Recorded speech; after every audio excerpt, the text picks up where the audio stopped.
It has never been more important for the society to adapt our services. Demand is higher than it's ever been before. We're seeing more calls into our helpline, more animals coming into our centres, more and more people in need in such different ways. I've said many times, this is an animal welfare crisis. There's absolutely an animal welfare crisis in Scotland, and we are at the forefront of delivering the services that animals and that people both need. Every organisation has to evolve to meet the different needs of their customers, in this case animals and people right across Scotland, and we're no different. And every organisation has to think about sustainability. How do you deliver your services that are most needed in the most efficient way? We have responded so brilliantly this year already. When you think of expansion of fostering, we've improved rehoming, we've reduced days in care, we've expanded our pet aid services, and I was thrilled to see the news around the Pets at Home Foundation that we've been awarded £240,000 over the next 3 years, which will massively help us extend our reach and provide veterinary services through pet aid. I am also absolutely delighted to be able to announce today that we formed a partnership with Citizens Advice Scotland, which means we'll be working with them, going to where people and animals need us most, and helping with advice and guidance and support, getting ahead of the problem before it happens.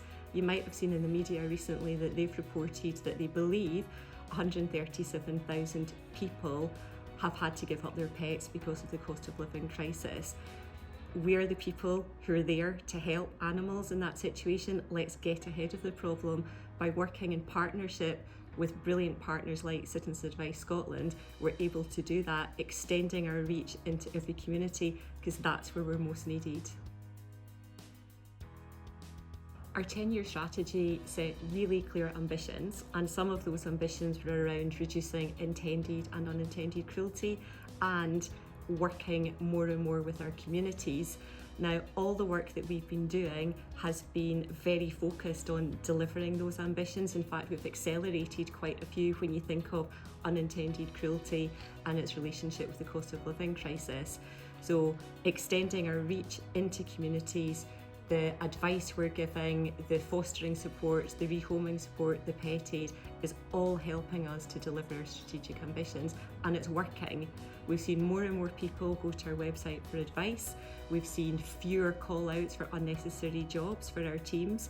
I said earlier about the expansion of fostering and others, so we know that delivering services where they're most needed in communities has an absolute impact, and I can tell you that year on year the level of unintended abuse that we're seeing has gone down by 47%, and that's entirely due to the brilliant work that we've been doing in meeting the changing needs of animals and people.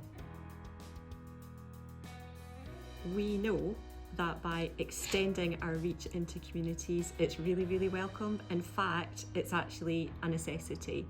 So we're going to do more of that, because that's what the animals and people of Scotland need from the Scottish SPCA. We're going to expand our reach, we're going to help more animals and help more people. We're going to work with more partners, like the brilliant partnership we have with Citizens Advice Scotland.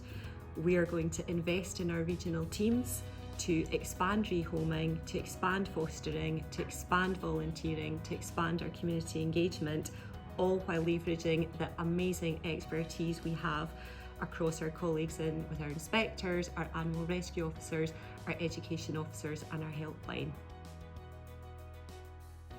We know that delivering services into the heart of communities works. We know the needs of our communities are changing, and we have to adapt and change with them. We have already been doing that, and we know that it's successful. We have such significant expertise the length and breadth of the country, and we have to make sure that we deliver that expertise to the animals and people who need it most in the best possible way. We've reviewed the needs of communities and how we do things, and we're going to make some changes.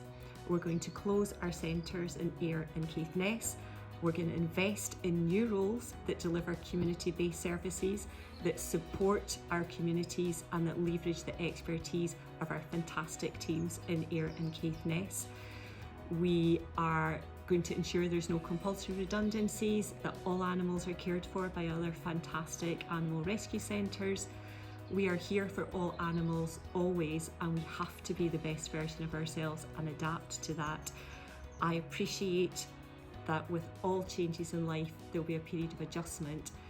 We have changed so much in the last 180 years, and will continue to change in the next 180 years. I am so confident that this is the right thing for the Scottish SPCA, and it's the right thing for the animals and people of Scotland.